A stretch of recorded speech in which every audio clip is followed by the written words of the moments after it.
all conflicts, none of them being achieved its result in the battlefield. Well, joining me now from our London newsroom is Shehata from BBC Arabic News. Saeed, he was talking there about the efforts that are being made to try and bring these two sides back to the negotiating table. How far away from that do you think we are?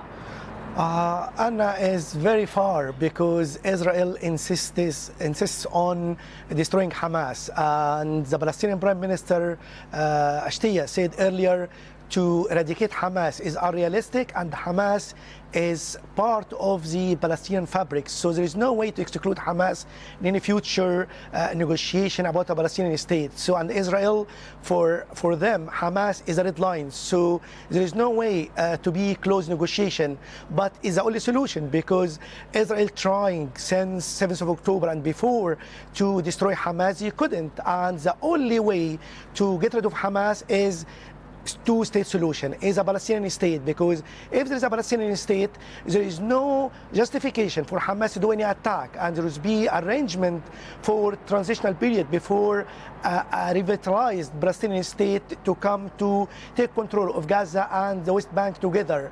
So this is the hope of the Qatari Prime Ministers, the Arab leaders, many of the countries. They say this is the only solution. But for American Israelis, they think getting rid of Hamas is first before talking about negotiations. So unfortunately, the talk about negotiation to two-state solution is far in the time being.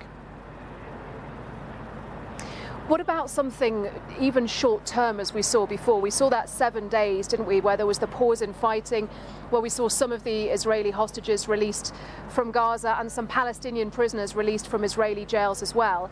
As you say, some sort of lasting resolution to this is a long way away, but what about another of those short-term deals that sees people released on both sides? I think as far as there are hostages with Hamas, and there is like prisoner in Israel, Palestinian prisoner in Israel, I think, and there is pressure from inside Israel. There is yesterday was a demonstration calling on Prime Minister to put pressure to release the hostages. So as far as the hostages and the prisoners and the bombardment of Gaza, I think it will be a truce soon. Qatar doing its best with Egypt, United States in order to convince Israel.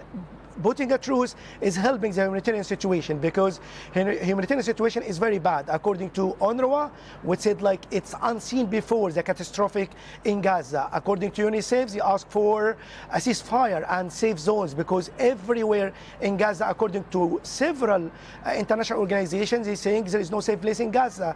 So all of that put pressure on Israel and the United States to do that.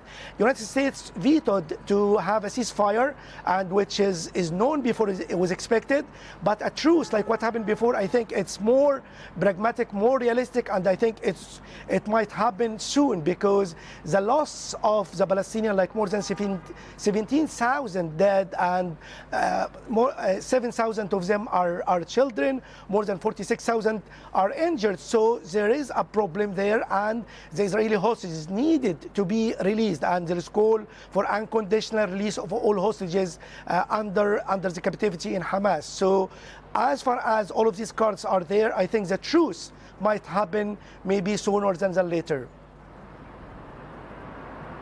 Saeed, thank you. Saeed Shehata there from BBC.